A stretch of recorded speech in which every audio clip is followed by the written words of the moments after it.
Today we will study about digestive system, that is nutrition in higher organisms. We all know that nutrition in lower organisms is little quite simpler than the nutrition in higher organisms, which is quite complex. Now we will take the example of human beings in which the process of digestion is quite complex. Now we all know in the process of digestion 5 steps are needed, that is ingestion,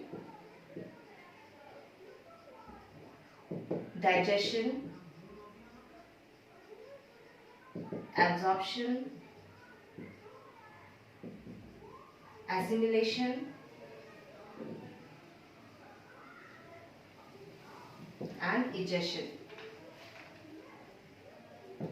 So ingestion means taking the food, then digestion means the process through which the complex food molecules are converted into simpler forms, and then absorption in the cells, and then assimilation means the absorbed food which is required for the formation of ATP and energy, and finally those substances which are not absorbed, which are unwanted in our body, that gets out through the process of digestion. So these 5 processes are similar in both lower organisms as well as higher organisms.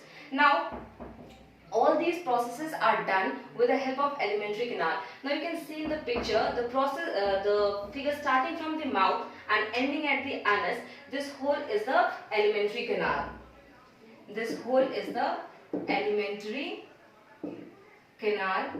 It is 9 meters long. Okay, from mouth to anus is the alimentary canal. Now the digestive system in the alimentary canal means that there are various organs in the alimentary canal involved in the process of digestion.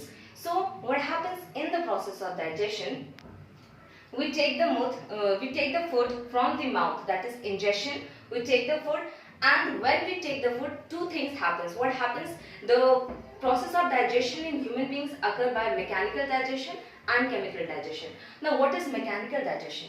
Mechanical digestion means the food which we take in the mouth, that food is broken into smaller pieces, and that food is in the form of smaller pieces, gets more simpler, and then further process goes on in the process of digestion. So first is the mechanical process, that is chewing of food into smaller pieces.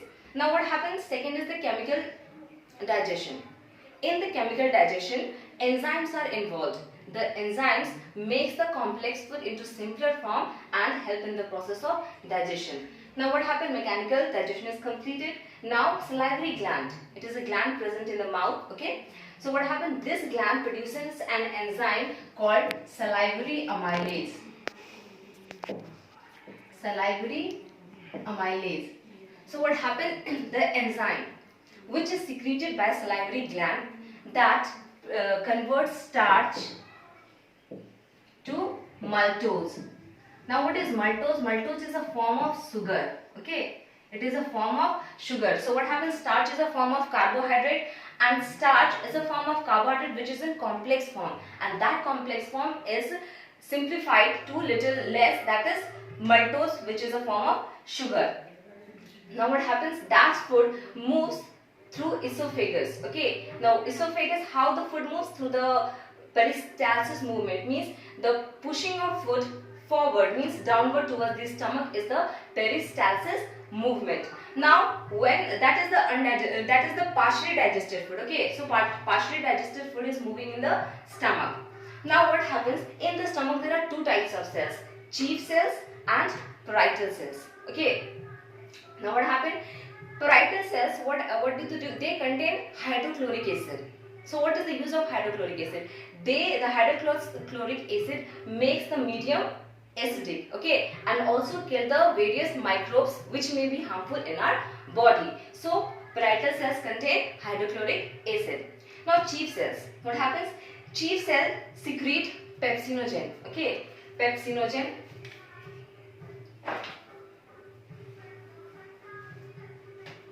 Now chief cell secretes pepsinogen. It is inactivated form. Inactivated form.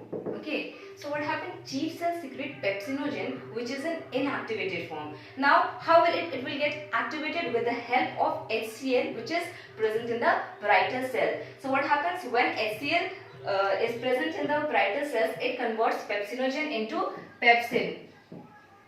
Okay, so it is activated form. Now what happens? In the food particles, there are various proteins are also present. So what happened? This pepsin, okay, acts on the proteins and produces peptides. Means proteins are simplified into more simpler complex, that is the peptides. Now, this was all done by the stomach. Okay. Now what happens? Liver and pancreas, these two are the glands. So liver what happens? Produces the bile juice. Now bile juice that is stored in the gallbladder, what happens? It moves to the duodenum. This is the duodenum. It is a part of small intestine. Small intestine has three parts: duodenum, jejunum and ileum. Okay, so what happens? Now liver which secretes the bile juice, so from the gallbladder it moves to the duodenum. Now what happens? Pancreas secrete 4 types of enzymes. Okay, 4 types of enzyme: trypsinogen, then lipase, then pancreatic amylase,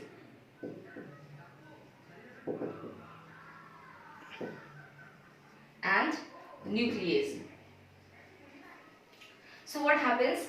Trypsinogen, what it does? The peptide which is formed, okay, proteins need to be converted into amino acid for the simpler absorption by the body. So what happened? Proteins are first converted into peptides. Now the pancreas secrete an enzyme called trypsinogen, which converts the peptides into amino acids. So this is the most simpler form of protein which is absorbed by our body. Now moving ahead, lipase, they hydrolyze fat. Okay, so what as I told that liver produces the bile juice. So bile juice, what do? They convert the fats into fatty acid and glycerol, which may be digested by our body. Now pancreatic amylase, we know that salivary gland which produces the enzyme salivary amylase, it converts starch to maltose. So what happens? Pancreatic amylase, what it do? It converts maltose to glucose. Okay, salivary amylase converts maltose to glucose, which is also the most simpler form which may be digested by our body. And nuclease, it digests the RNA and DNA in the form of nucleotides. Now what happens? Both these glands then secrete their enzymes into the duodenum, which is the part of small intestine. Now from the duodenum, the digested food goes into the small intestine. So this red portion which you are seeing, this is the small intestine. Now what happens? In the small intestine, villi are present. Okay, villi are present like this. Why villi are present? These are villi.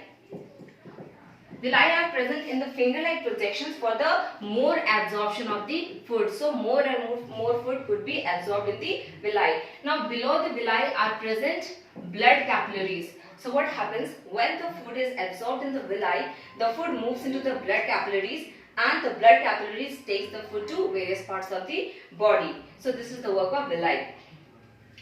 Now this is jejunum and ileum. These are parts of small intestine. Now what happens? From a small intestine, the undigested food which is not absorbed by the body goes into the large intestine, and in the large intestine the water and mineral salts are absorbed by the calcium, which is a part of large intestine. Okay, so what happens?